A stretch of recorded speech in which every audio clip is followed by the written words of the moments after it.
మన పిల్లలకి నీతులు చెప్పే హక్కు నిజంగా మనకుందా? ఇది నిజానికి ఏమవుతుందంటే, మనం చాలామందిని "అరేయ్! బాగా చదువుకో, 18 గంటలు చదువుకో" ఇంకా రకరకాలు చాలా చెప్తూ ఉంటాం. ఆచరణలో మనం చేయనియన్నీ కూడా మనం చేయాలి. మన పిల్లలు సూపర్ మ్యాన్‌లు, సూపర్ హీరోలు అయిపోయి అద్భుతాలు సృష్టించేయాలి అనుకుంటాం. కానీ మన అబ్బాయి మహేష్ బాబు అవ్వాలనుకున్న ముందు మనం కూడా సూపర్ స్టార్ కృష్ణ అవ్వాలి కదా!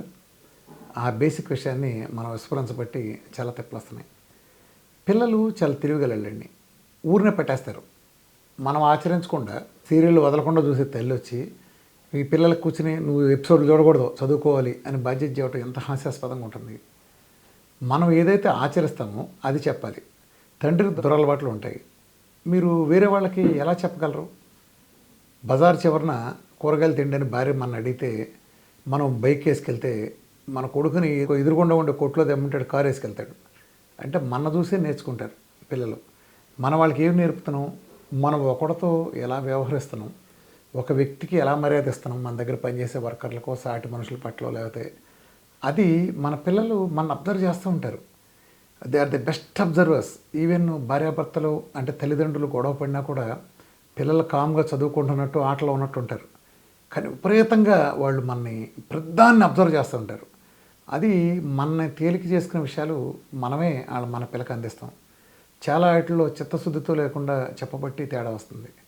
నా వరకు నేను చాలా కాలం క్రితం మా పిల్లలు చిన్నపిల్లలప్పుడు బిర్యానీ తిన్నప్పుడు నేను ఆ టైంలో దాంతోపాటు కంపల్సరీ థమ్స్అప్ తాగేవాడిని. 1 గాని 2 గాని థమ్స్అప్లు వెళ్ళిపోయి ఖచ్చితంగా అసలు బిర్యానీ అంటే బిర్యానీతో పాటు నాకు కాంబినేషన్ ఏంది లేదు. సరే మా పిల్లలు కూడా నాతో పాటు తింటా వాళ్ళు కూడా థమ్స్అప్ తాగడం మొదలుపెట్టారు. నేను చెప్పేవాడిని కాదు. మా మాంగారాళ్ళు బంధువులు వచ్చి అదేంటి రామకృష్ణ వాళ్ళ పిల్లలకి తప్పు తప్పు అని చెప్పేవాళ్ళు. పిల్లలు తప్పు అనగానే వాళ్ళ నాయనకి చూసేవాళ్ళు. తప్పు అయితే నాన్నెందుకు చేస్తున్నాడు అన్నట్టని. నువ్వు చెప్పేంటి రామకృష్ణ, నువ్వు తాగావు వాళ్ళని కూడా జరగొడతావా, పిల్లలు తాగకూడదని చెప్పనేవాళ్ళు. పొరపాటు కూడా చెప్పలేదండి. ఆ తర్వాత నాకే సిగ్గేసింది. అప్పుడు నేను ఇక సంవత్సరం పాటు ఆపేశాను కంప్లీట్. ఒక్క కూల్ డ్రింక్ కూడా తాగకుండా ఆపేసిన తర్వాత అప్పుడు పిల్లలిద్దరిని పిలిచి అరే అవి తాగమాకంటారా అని చెప్పాను. అంటే మనం ఆచరించిందే మనం చేయకూడదు. ఇప్పుడు నా వరకు నేను సైకిల్ వేసుకుని పొద్దున్నే తెల్లవారుజామున సైకిల్ వేసుకెళ్ళినా, కృష్ణాలో స్విమ్మింగ్ చేసిన, నేను సైకిల్ వేసుకెళ్తే వాళ్ళు సైకిల్ వేసుకొస్తారు. ఇప్పుడు నేను సినిమాకి వెళ్ళడానికి కారు వేసుకెళ్తే వాళ్ళు కారులో వస్తారు. నేను సైకిల్ వేసుకెళ్ళేవాడిని. ఎక్కడున్నా మా కాంప్లెక్స్లు మా విజయవాడలో థియేటర్ కానీ నేను సైకిల్ వేసుకెళ్ళేవాడిని సినిమాకి. వెళ్తే అక్కడ సైకిల్ టికెట్ కూడా ఉండేది కదా, అంటే టికెట్ కోసం అని కాదు, ఒక ఆరోగ్యకరమైన అలవాటు ఉంటుంది అన్న ఉద్దేశం తెలియవాడిని. వెళ్తే పిల్లలు కూడా దాంతోపాటు వేసుకొచ్చినప్పుడు వాళ్ళకు కూడా తెలిసేది. స్విమ్మింగ్కి వెళ్ళినా, బయటికి వెళ్ళినా, ఎక్కడికి వెళ్ళినా మనం ఏం చేస్తే వాళ్ళు అది అనుసరిస్తారు. కాబట్టి మనం చాలా జాగ్రత్తగా ఉండాలి. చాలా నీతులు మనం చెప్తాం, అవి ఆచరించడానికి ఉండదు. నేను డిగ్రీ చదవటానికి వెళ్ళినప్పుడు 1990లో మద్రాసు సిఏ చదవటానికి వెళ్ళినప్పుడు ఆ రోజు నేను ఆఖరి సినిమా, అప్పటికి ఆఖరి సినిమా 1990 ఆగస్ట్ 31న గాయల్ అనే సినిమా నా ఫ్రెండ్స్ అందరితో కలిపి విజయవాడ అన్నపురంలో చూశాను. ఆ తర్వాత మళ్ళీ నా పెళ్ళైనాక 1997లో నేను ఈ మార్చిలోనే ఎప్పుడు ప్రేమలేఖ అనే సినిమా చూసే వరకు మధ్యలో ఒక్క సినిమా కూడా చూడలే. అంతకుముందు నెలకి 20-30 సినిమాలు చూసే నేను ఎందుకు మానేశానంటే అమ్మా నాన్న డబ్బు పెట్టుకుని చదవటం అనేది అది తప్పుగా నేను భావించాను. కాబట్టి నేను చూడలేదు. అంతకుముందు డిగ్రీలో నా గేదెల మల్ల వేసుకున్న సంపాదనతో నేను చూసేవాడిని, బాగానే ఉండేది. కాబట్టి నేను ఆల్మోస్ట్ సినిమాలు బాగా చూడాల్సిన, అందులో మద్రాసు అంతా నేను సినిమా వాతావరణం ప్రివ్యూలు చూసే అవకాశం వచ్చినా చూడలేదు. మనీ అని కాదు, ఒక ప్రిన్సిపల్ అన్నాక చూడకూడదని నేను ఎక్కడ చూడలేదు. అంటే అది నిగ్రహం ఎవరి కోసం, అది ఎవరి కోసం కాదు, నా కోసం సెల్ఫ్ రెస్ట్రిక్షన్. అంటే కెరీర్లో సెటిల్ అయ్యే వరకు వద్దనుకున్నాం. కాబట్టి ఏం జరుగుతుందంటే నేను ఒక అర్హత కొనుక్కున్నట్టు. ఇప్పుడు మా పిల్లలు యూట్యూబ్లోనో లేకపోతే ఏదైనా కొంచెం ఎక్కువ టైం చూస్తున్నా, నేను చెప్పిన వాళ్ళు అంటాను, ఒరే నా చెప్పడానికి అర్హత ఉందరా నాకు అని చెప్తాను. వాళ్ళు కూడా ఏం మాట్లాడలేరు దాంతో. అదే నేను జల్సా చేస్తా చూస్తే నాకు అర్హత వచ్చుండేది కాదు. ఇప్పుడు నేను వాళ్ళు వచ్చి ఎపిసోడ్లు చూస్తాంటే ఆ ఏజ్లో నేను వద్దురాని ఎలా చెప్తాను? నేను చెప్పాడు, అరే నేను నా కెరీర్ టైంలో నేను చూడలేదురా, నాకు డీవియేషన్స్ వస్తాయని. ఫ్రీగా వచ్చే సినిమా కూడా చూడలేదు, ఎందుకంటే కెరీర్ ముఖ్యం అనుకున్నాను నేను. అంటే ఇట్లా అని కాదు, నేనేం మీకు నీతులు చెప్పడం అని కాదు. పిల్లలు ఎప్పుడు కూడా నీతులు చెప్తే పొరపాటు కూడా వినరు. మనం ఆచరించి చూపిస్తే చేస్తారు. పొద్దున్నే లేచి వాకింగ్ చేయండి, రన్నింగ్ చేయండి అంటే వెళ్ళరు. మనం లేచి షూ వేసుకుంటే నువ్వు కూడా వస్తావంటే 10 సార్లు రాదు, 11సారికి ఆడు వస్తాడు. నువ్వు 8 దాకా ముసుగుదని పడుకుని రే పొద్దున్న వెళ్ళడం చాలా మంచిదిరా అని మనం చెబితే పొరపాటు కూడా చేయడు. పిల్లలకి తండ్రి హీరో, తల్లి పెద్ద ఇంపార్టెన్స్ ఇవ్వరు. ఎందుకంటే తల్లి ఎప్పుడు ఆ మంచి పేరుతో సాధిస్తూ ఉంటుంది, ముద్దల కూరి పెడతా ఉంటుంది ఇలాంటివి. కాబట్టి తల్లిని పెద్ద లైక్ చేయరు వేరే విషయాల్లో తప్ప. తండ్రి హీరో కాబట్టి ముఖ్యంగా తండ్రుల్లో అయిన మనమంతా కూడా ఒళ్ళు దగ్గర పెట్టుకుండాల్సిన అవసరం ఉంది. మన క్యారెక్టర్ని బట్టే వాళ్ళకి వస్తాయి. మన నోట్లోంచి బూతులు వచ్చినప్పుడు వాళ్ళని బూతులు తిట్టద్దురా అని మనం చెప్పడం హాస్యాస్పదంగా ఉంటుంది.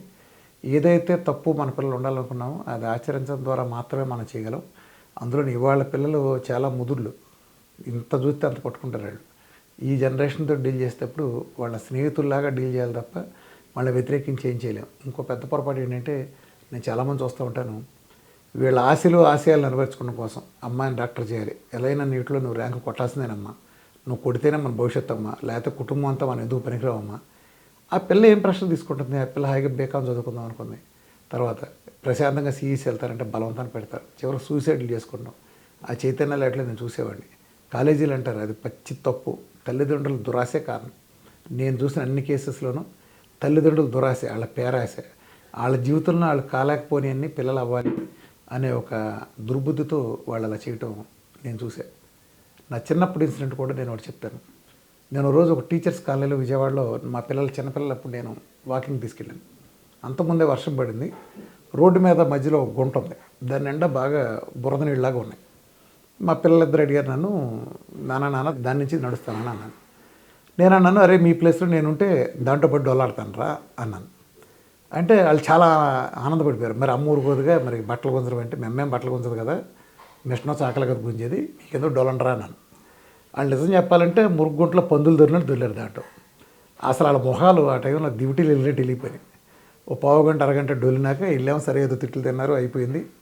మరుసటి రోజు నేను వచ్చేటప్పటికి ఒక పెద్ద ఆయన కూర్చున్నాడు అక్కడ.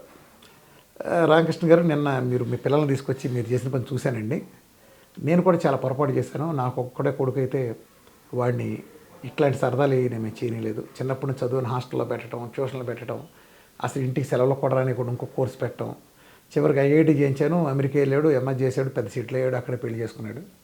సంవత్సరానికి ఫోన్ చేసి దిక్కుకోలేదండి. తండ్రి కొడుకులుగా మాకు ఎటువంటి అనుబంధాలు లేవు. సంవత్సరానికి ఒకసారి కూడా ఫోన్ రాదు.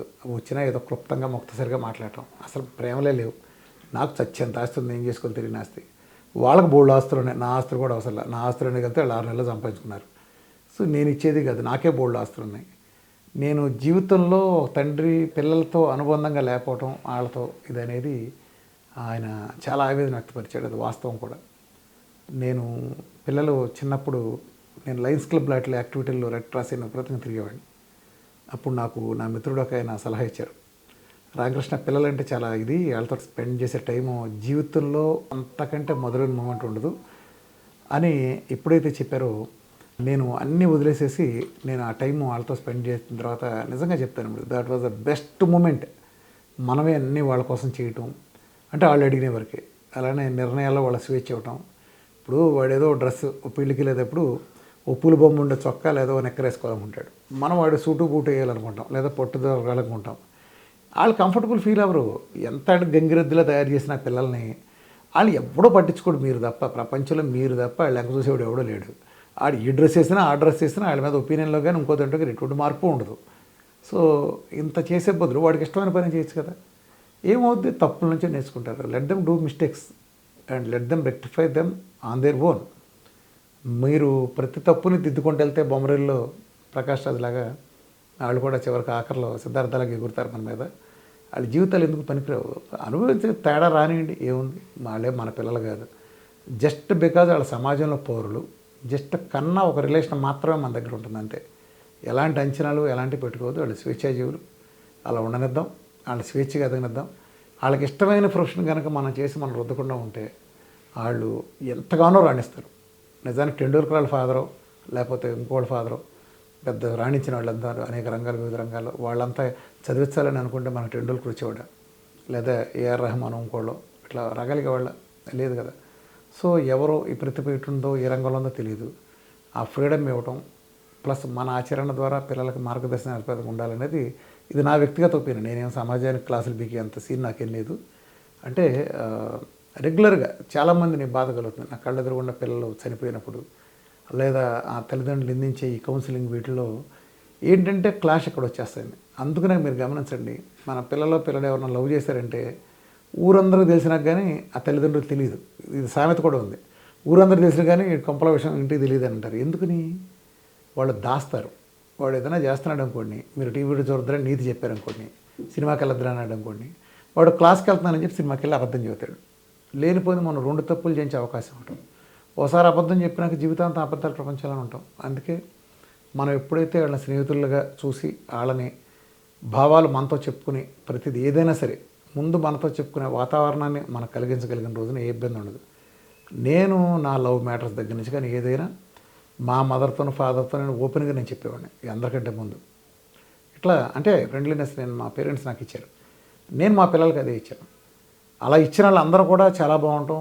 నా స్నేహితుల పిల్లలు కూడా ఇంచుమించు అంతా నాలాగానే ఉంటాం. ముఖ్యంగా మా వికాస్ ఉద్యానం అనే స్కూల్ ఉంది.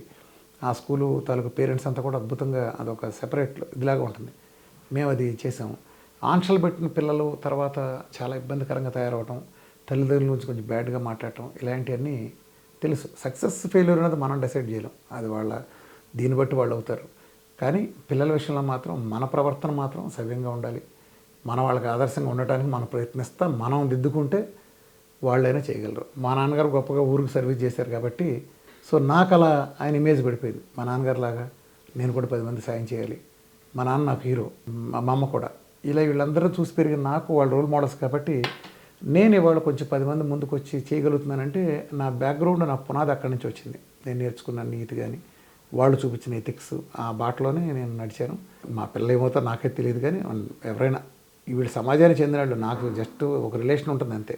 వాళ్ళ మంచి చెడులతో మనకి ఇలా సంబంధం ఉంటుంది ఉండదు. కాకపోతే వాళ్ళు బాగుంటే సంతోషపడతాం ఎవరి పిల్లలు బాగున్నా. కాబట్టి పెద్దలు మనం అన్నిట్లో అప్రమత్తంగా ఉంటా. పిల్లల విషయంలో ఒక ఫ్రెండ్గా ఆడి కష్ట సుఖాలు పంచుకుంటూ ఉంటే రేపు ఏదొచ్చినా ముందు మనకు చెప్తాడు అవసరమైన చోట. మనం 100 మాటలు మనం వాడు వినగలిగితే అవసరమైన సందర్భంలో మన ఒక్క మాట పనికొచ్చే మాట మన తింటాడు. మనం ప్రతి మాటని రిజెక్ట్ చేస్తే ఆడెప్పుడో మన జెండా పీకి నెత్తిన సెటకోప పెడతాడు. సో ఇది అనేక మందిని చూస్తున్నాం సొసైటీలో. So just to share my feelings. Thank you.